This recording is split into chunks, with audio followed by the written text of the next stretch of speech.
Social media पर देख रहल हेबै जे लगभग 2-3 दिन पहिले एकटा हाई कोर्ट के निर्णय एलै जाहिमे ललित नारायण मिथिला यूनिवर्सिटी जाहिमे एखन संगीत और ड्रामा के विभाग के संचालित कऽ रहल छै, आब ओ नहि कऽ सकै छै। कारण जे ओ भवन जे छै से राज दरभंगा के छलै, राज परिवार के छलै, तो ओ भवन पर जबरदस्ती एक हिसाब से बुझियौ जे कब्जा कहि सकै छियै, जकर राशि जे छै से समय पर नहीं देल जा रहल छलै।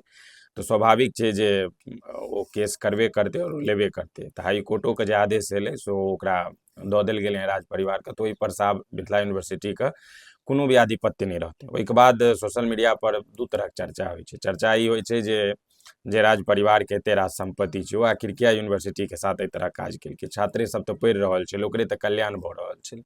दोसर सवाल ई होइ छै जे जै VC जे छै से कहीं ना कहीं ओकर मान्यता छलै जो ठीकसँ ओकरा पास जहियासँ एलै ओ काज नहीं कऽ रहल है, यूनिवर्सिटीमे सेशन लेट चलि रहल है, पढ़ाई नहीं भऽ रहल है, विभागमे भ्रष्टाचार संलिप्त छै, एकटा काज ठीकसँ नहीं भऽ रहल छै, काउंटर पर दलाल बैसल छै, यूनिवर्सिटीके जे छै से थुकदानके केंद्र बना देल गेलै हँ, समय पर एकटा कोनो भी काज संचालित नहीं होइ छै, सबक मनमाना भऽ रहलै हँ। तो इन तमाम कारण में हरेक चीज लॉसे जा रहा है। और वही में एक और लॉस भ गेलै ओकरा तरफ से जे संगीत ड्रामा डिपार्टमेंट चलै छलै ओहो आब ओकरा पास नहीं रहतै।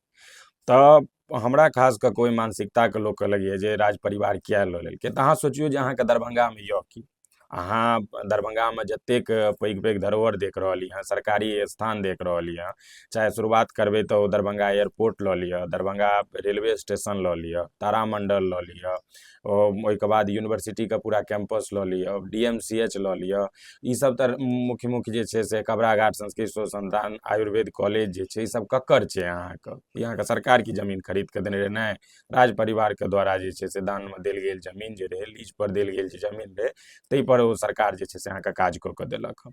समरनालय अहाँ देख रहल छियै, सर्किट हाउस देख रहल छियै, अहाँके की लागैए सरकार अपना जमीन पर ओ स्थापित केने छै दरभंगामे? जी नहीं, अंग्रेजक समय के कयल गेल ओ काज छै। और ई स्थिति छै अहाँके, ओ चाहे गंगा सागर पोखरि रहै, अराई पोखरि रहै जे छै, ओ सबटा ककर छै? राज परिवारके छै लीज पर। केना नहीं ओ लेतै जे छै?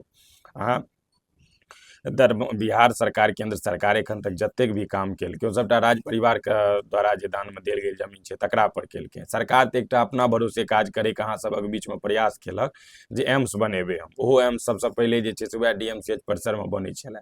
तो जमीन देखियौ राज परिवारके कते भगमनता छै जे जहिया राज परिवारके अंदरमे जमीन रहै, कतबो लेट भेलै, राजनीतिक षड्यंत्र भेलै, मगर ततेक तेजीसँ ओतऽ काज शुरू भेल रहै जे नीतीश कुमार जखन जगह बदलाव कऽ कऽ नया सरकारी जमीन पर ही देखबैके प्रयास केलखिन जे सरकार अपना बलबूते कऽ रहल छै, तऽ आइ धरि एकटा गेट तक ठीकसँ एखन तक डिजाइन तैयार नहीं भेलै। 5टा चुनाव ओहि एम्सके नाम पर बीत गेलै। तऽ अहाँके सरकार अहाँके दऽ की रहल यऽ से देखियौ। अहाँ खंगालबै, जखन दाखिल खारिज देखबै, जखन केवाला निकालबै ने, सबटा राजे परिवार से जुड़ल छै।